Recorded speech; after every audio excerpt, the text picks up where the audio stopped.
بسم اللہ الرحمن الرحیم۔ حضرت حابیل نہایت سعادت مند، فرما بردار اور نیک سیرت بیٹے تھے۔ انہی اوصاف حمیدہ کی بدولت حضرت آدم علیہ السلام کی تمام امیدوں کا مرکز حضرت حابیل بن چکے تھے۔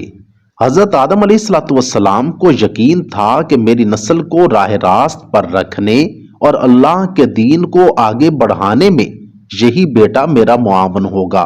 چنانچہ یہی وہ بنیادی وجہ تھی کہ جس بنا پر حسد میں آ کر قابیل نے حضرت حابیل کو شہید کر دیا، کیونکہ قابیل چاہتا تھا کہ حضرت آدم علیہ السلام کے بعد نبوت کا تاج اور انسانوں کی باغ دوڑ کا صحرا اسی کے سر سجے، لیکن یہ حضرت حابیل کے ہوتے ہوئے ناممکن تھا، اس لیے اس نے حضرت حابیل کو شہید کر دیا۔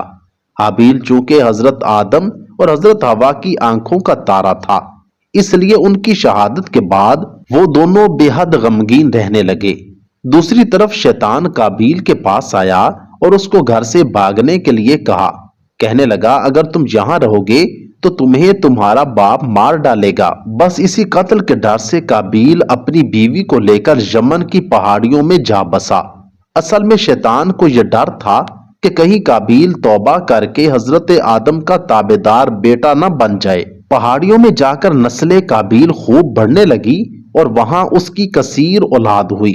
قابیل اور اس کی اولاد نے ہی سب سے پہلے آتش پرستی اور پھر شیطان کے بہکاوے میں آ کر بت پرستی شروع کر دی۔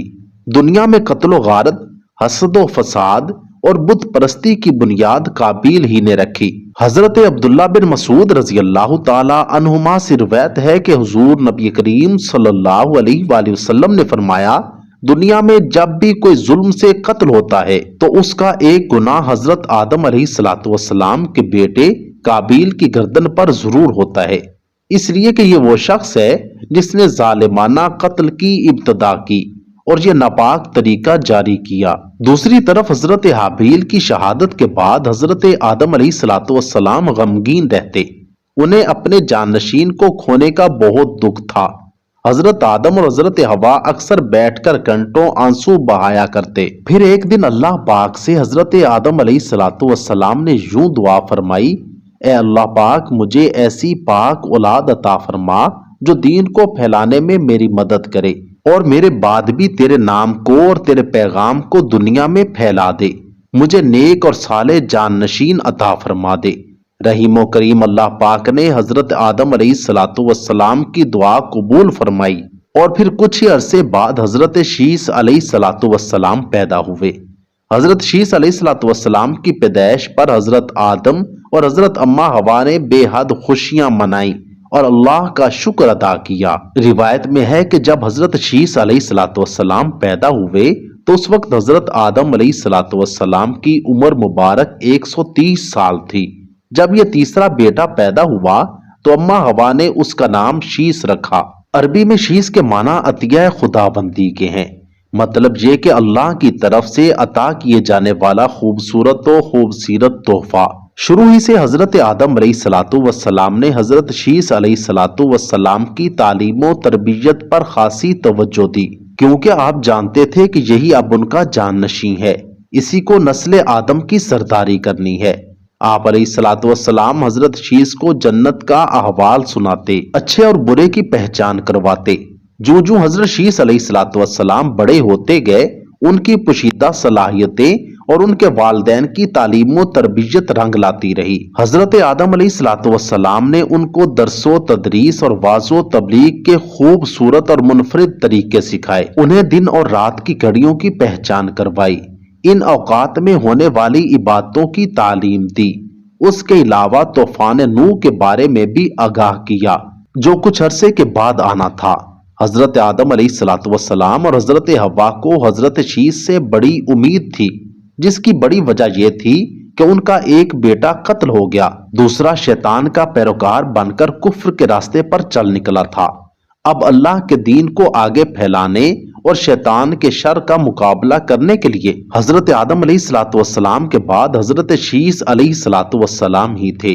960 برس کی عمر میں حضرت آدم وفات پا گئے اور نسل انسانی کی باغ دوڑ حضرت شیس علیہ السلام کے کندھوں پر آ گئی۔ حضرت آدم علیہ الصلوۃ والسلام کی وفات کے بعد اللہ پاک نے حضرت شیس علیہ الصلوۃ والسلام کو نبوت کے درجے پر فائز کر دیا، چنانچہ آپ حضرت آدم علیہ الصلوۃ والسلام کے بعد دوسرے نبی تھے۔ حضرت شیس علیہ الصلوۃ والسلام کو اللہ پاک نے کثیر اولاد سے نوازا اور وہ سارے بڑے فرما بردار تھے۔ اللہ تعالیٰ نے کل 4 کتابیں اور 100 صحیفے اپنے پیغمبروں پر نازل کیے، لیکن حیران کن بات یہ ہے کہ ان 100 میں سے 50 صحیفے حضرت شیس علیہ الصلوۃ والسلام پر اترے۔ اس کے علاوہ بہت ساری احادیث میں حضور نبی کریم صلی اللہ علیہ وآلہ وسلم نے حضرت شیس علیہ الصلوۃ والسلام کی نبوت کا ذکر کیا۔ حضرت شیس علیہ الصلوۃ والسلام پوری عمر اپنی آل اولاد کی تربیت میں لگے رہے۔ ان کو یہی ڈر تھا کہ کہیں میری اولاد بھی میرے بھائی کی طرح شیطان کی پیروکار نہ بن جائے۔ آخری عمر میں حضرت شیس علیہ الصلوۃ والسلام نے گوشہ نشینی اختیار کر لی اور آپ کی اولاد آپ کے کام کو بڑھاتی رہی۔ دوسری طرف قابیل کی نسل اس قدر بے باک ہو گئی کہ وہ حضرت شیس علیہ الصلوۃ والسلام کی آل و اولاد پر حملہ آور ہوتے اور اناج وغیرہ لوٹ کر لے جاتے۔ دنیا کی پہلی جنگ بھی انہی 2 نسلوں کے درمیان ہوئی۔ جنگ کی وجہ یہ تھی کہ قابیل اپنے بیٹے کی شادی حضرت شیس علیہ الصلوۃ والسلام کی بیٹی سے کرنا چاہتا تھا، لیکن حضرت شیس اس شادی کے سخت خلاف تھے۔ اور ویسے بھی حضرت آدم علیہ الصلوۃ والسلام نے وفات کے وقت حضرت شیس کو نصیحت کی تھی، اے میرے جان نشین، میرے بعد تقوی اختیار کرنا اور اپنی نسل کو قابیل سے پاک رکھنا۔ ایسا ہی ہوا، حضرت شیس علیہ الصلوۃ والسلام نے شادی سے انکار کیا، جس پر قابیل کے بیٹے حضرت شیس علیہ الصلوۃ والسلام کی اولاد میں سے لڑکی کو اٹھا کر لے گئے، جس پر حضرت شیس علیہ الصلوۃ والسلام نے اللہ کے حکم سے قابیل کے لشکر پر حملہ کیا اور ان کو تہس نہس کر کے لڑکی کو آزاد کروا لیا۔ مسلمان، یہودی اور عیسائی اس بات پر متفق ہیں کہ اس وقت دنیا میں جتنے بھی لوگ موجود ہیں وہ نسل شیس علیہ الصلوۃ والسلام سے ہیں، کیونکہ حابیل 20 سال کی عمر میں شہید کر دیے گئے، ان کا کوئی جان نشین نہ تھا۔ قابیل اور اس کی اولاد شیطان کی پیروکار بنی، جس کو طوفان نوح میں غرق کر دیا گیا۔ اس لیے نسل انسانی صرف اور صرف حضرت آدم علیہ الصلوۃ والسلام کے تیسرے بیٹے حضرت شیس علیہ الصلوۃ والسلام سے ہے۔ علامہ ابن کثیر قصص الانبیاء میں لکھتے ہیں کہ حضرت شیس علیہ الصلوۃ والسلام نے اپنی وفات کے وقت اپنی کثیر اولاد میں سے اپنے بیٹے حضرت انوش کو جانشین مقرر کیا۔ انوش کے بعد کینن ان کے جانشین مقرر ہوئے۔ کینن کے بعد مہلائل جانشین ہوئے۔ یہ مہلائل ہی تھے جنہوں نے سب سے پہلے قلعوں کی بنیاد ڈالی اور انسان کو قلعے بنانے سکھائے۔ اس کے علاوہ انہوں نے ہی شیطان اور اس کے پیروکاروں کو انسانی بستیوں سے نکال کر ویرانوں اور جنگلات کی طرف بھیج دیا۔ 40 سال حکمرانی کے بعد انہوں نے اخنو کو اپنا جانشین مقرر کیا۔ مشہور روایات کے مطابق اخنو ہی حضرت ادریس علیہ الصلوۃ والسلام تھے۔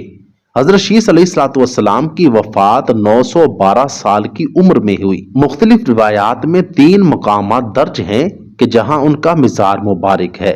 نمبر 1 غزہ، نمبر 2 عراق کا شہر موصل، نمبر 3 ایودھیا بھارت۔